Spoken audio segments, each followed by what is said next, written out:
It's time for the big story. And Edgerton Newman is president of the Transport Operators Development Sustainable Services, TODDS, grouping. And he attributes a fatal bus crash in Trelawney on the weekend to reckless driving. The bus, we understand, it was carrying public transport operators to a party in Hanover, and it is believed that it was speeding due to being late, causing it to fail to negotiate a turn and crash into a wall, resulting in 5 deaths. We have Edgerton with us right now. Good morning, Mr. Newman. How are you doing today? Good morning, Richie. I'm doing well, giving thanks, being blessed. Good morning to your listeners all across the, should I say the world? Entire world, Jamaica and the Jamaican diaspora and beyond. Wonderful. Yeah, man. Thank you, Edgerton. They're all hearing you. And it's another sad one on our roads. 5 precious lives were lost.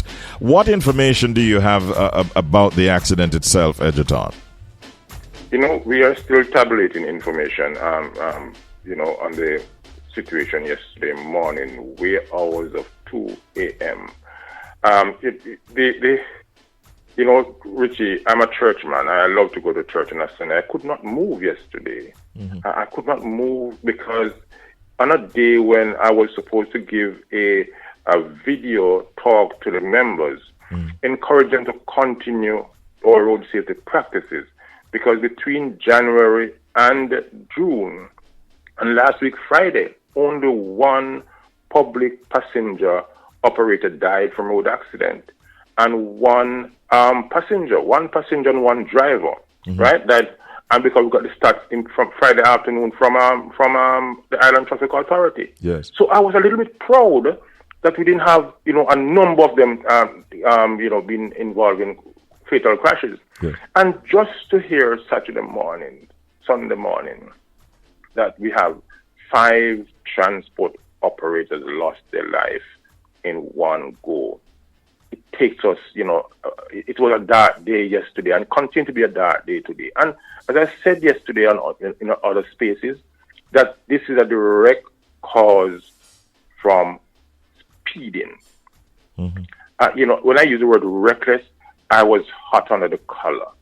Because at that time of the morning, the road and that piece of roadway, matter of fact, between St. Anne and St. James, that roadway is a very serious roadway. It is shiny. And so at that time of the morning, we call it Jew water, in our days, in the young days. And so the point is that they were speeding. You're going to a party which was supposed to close at 2 o'clock. You're leaving King and Spanish Town. I mean, after 1 to reach Hanover for a party. That is miles away, hours of driving, at least 2 hours of driving. And therefore, it causes. That is the main cause. And I'm not a police officer, but I'm sure Dr. McKenzie will tell you that speeding was the cause of that accident. We switched to the right of the road, into some palm trees, and then into a concrete light pole. It is sad. It's several of them sad. Now in the hospital. Mm-hmm. So there are some who are injured, and in addition to the 5 deaths. 5 dead and several injured in hospital right now in Falmouth.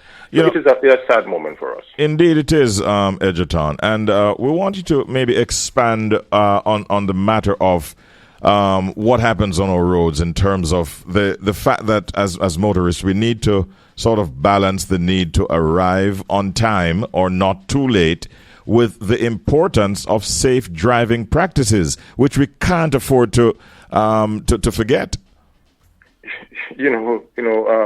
This fact must be put up front. Most of us, motorists, leave their place of abode and reach where they want to go in 5 minutes and less, right? We have to understand, we have to inculcate in ourselves that, listen, it's better to be late than to reach lifeless. And that is what is happening to us right now. We believe that, listen, I'm late, I'm going to rush it because I have to reach work on time. Well, you're late already, right? Matter of fact, why are you at this time leaving Spanish Town for a party in Hanover? you have work to go the following morning. You know, and put it bluntly, drivers believe they are the best drivers in the world and cannot meet in an accident. And that is why we're having the continuous carnage on our road, because the best drivers are killing off themselves and killing off their neighbors. That's what is happening. Mm-hmm. If you tell yourself, listen, I have to take time this morning, you're going to do it by way of waking up early, leaving out early, take your time, 50, 60, 70 miles per hour on any thoroughfare. That's the way to go. I don't tell persons in my story. My story is that I met in 9 accidents in 8 years, and I decided in 2000 not to drive a motor vehicle again. Mm. That is my story, and that's why I'm so involved in road safety, because I know, I feel it. Mm-hmm. First, right? I'm hearing that, and yeah. Yes, I don't tell a story. Mm-hmm. Every now and then when I speak at the phone, I might share it, because I don't like to think about it, because right now I want to drive again, but I've taken a decision, not to do it, because I know what happened, right? Minibus, cars, I mowed on a total gas station, 2 pumps. So I know what I've passed through, and I'm saying to operators, listen, when you drive fast, you're preparing to take your own life. And you won't know that you've done it. And so we have to warn our persons. The people in the public transport sector understand that first of all, the vehicle is not yours. It is a public vehicle. And secondly, you're carrying multiple passengers. So when there's a crash, it's not you alone. And you won't know, because you're going to lose your life too. It's multiple casualties.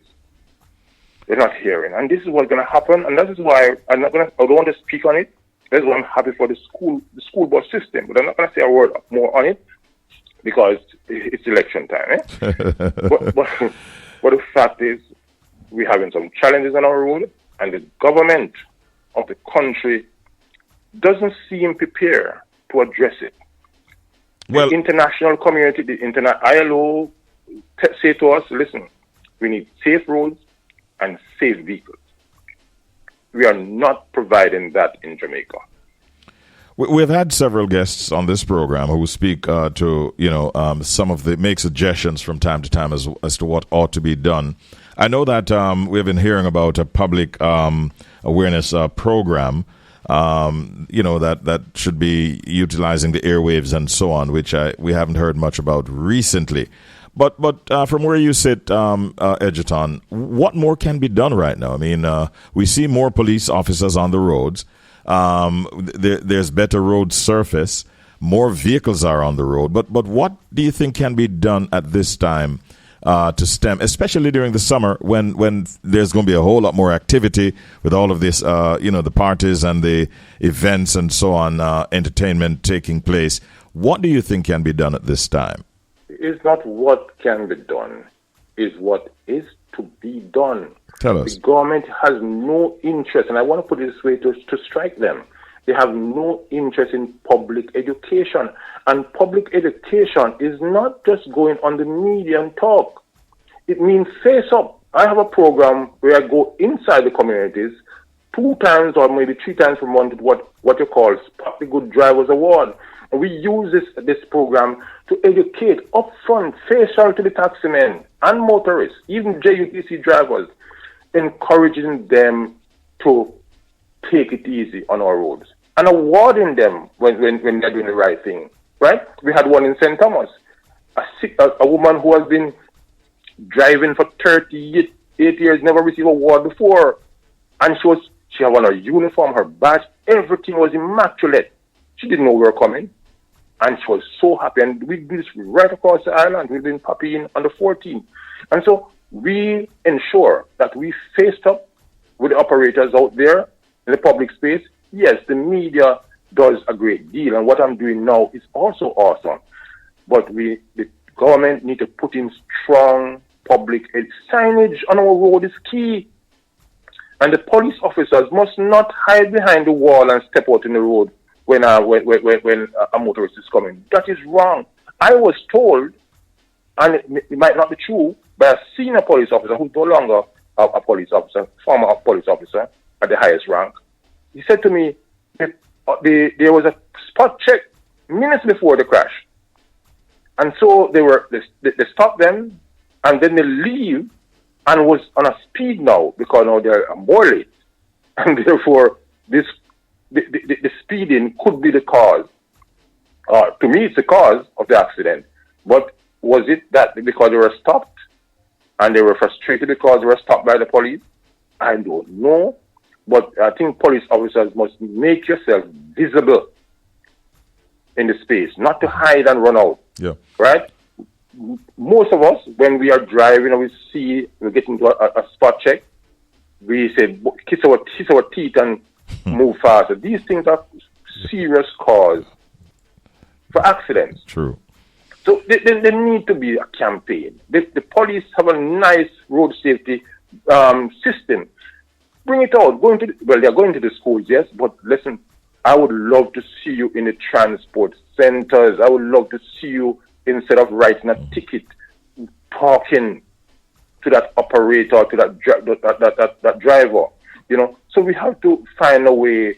Social events. I remember sometime ago I put on a cricket match between the media and the taxi men, and we use that occasion to talk to them about the driving habits. Yeah. So we have to be creative in how we provide information on road safety. Have you ever contemplated greater mechanisms for training and even recertification? You touch a vein in me, because that is what TODDS do, training. But we don't have the resources to do the mass training. And 3 years ago, the government, the Prime Minister come out and announced a massive road training and development program for the sector through HEART. And we have been begging and waiting to start that program until today. And that program would help us, Richie, greatly in reducing, because remember, the transport sector don't have much casualty in their operation, but we are indisciplined. 25% of us are very indisciplined, especially in the KMTR. The training would be a key factor to reduce that. But guess what? It is easier to write me a ticket than to train me. That's how we see it, and that's why we haven't got this training program from government. Wow. We have to design our own small program, which is minuscule. If government were doing it, it would be massive through HEART Trust. But because we don't have the resources, we only can train 25 persons maybe per month. Mm-hmm. We have 40,000 public transport operators. Wow. I'll give you 30 seconds to give a final comment, both to public transport operators as well as to just regular motorists out there this morning, Edgerton. And I start this way, Richie, by saying it is a silly season now. I call it the Guinness season. People are driving on bus stop, hanging out through windows. They are driving in a manner that will cause accidents. The police is turning a blind eye and sometimes even engage. And I'm talking about election season now. We are going to be seeing accident. We pray to God it won't be deadly accident. Now, I'm urging the two political parties, as I will urge my operators, for heaven's sake, reduce the type of driving behavior and habits you're executing on our roads. I'm begging you to do that because you don't know what will happen. I was prepared to give a nice talk to my members on Sunday morning. After 7 o'clock, I could not do it again because I lost 5 of my good members from Spanish Town. Oh boy. So I just urge everybody, please take it easy on our roads. Remember, road safety is your responsibility. Thank you, Edgerton Newman. Great talking with you, and thank you so very much. Have a good day. Richie. All the best, man.